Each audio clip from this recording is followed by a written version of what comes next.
நிலவும் நிச்சயமற்ற நிலை மற்றும் போர் சூழல்களை நாடுகளின் வளர்ச்சி பயணத்தின் சவால்களை ஏற்படுத்தியுள்ளதாக பிரதமர் மோடி பேச்சு.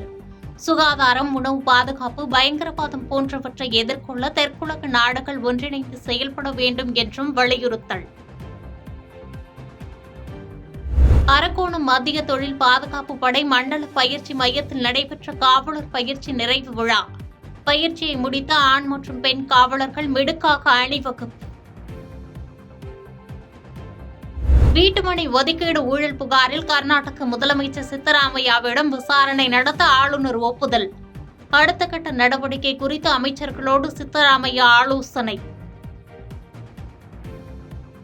நிலம் மோசடி வழக்கில் முதலமைச்சர் சித்தராமையா பதவி விலக வேண்டும், விசாரணை நடத்த முழு ஒத்துழைப்பு அளிக்க வேண்டும் என்றும் பாஜக வலியுறுத்தல். குரங்கு அம்மை தொற்று பரவல் எதிரொலி. சென்னை விமான நிலையத்தில் சுகாதாரத்துறையினர் தீவிர கண்காணிப்பு.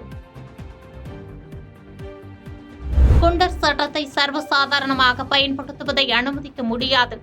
தனிநபர் குற்றங்களுக்கு குண்டர் சட்டத்தை பயன்படுத்தக்கூடாது என அரசுக்கு சென்னை உயர்நீதிமன்றம் அறிவுறுத்தல்.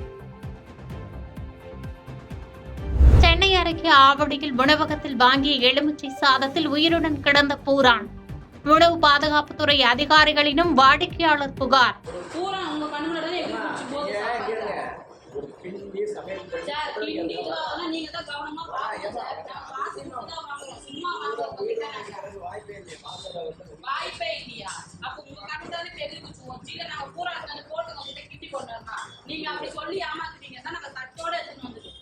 இந்தோனேசியாவின் 79வது சுதந்திர தினத்தில் அந்நாட்டு தேசிய கொடி ஏற்றி வைப்பு.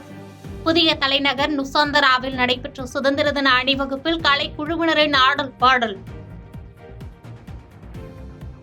பாதகம் செய்பவரை கண்டால் நாம் பயங்கொள்ளலாகாது பாப்பா, மோதி மிதித்து விடு பாப்பா, அவர் முகத்தில் உமிழ்ந்து விடு பாப்பா.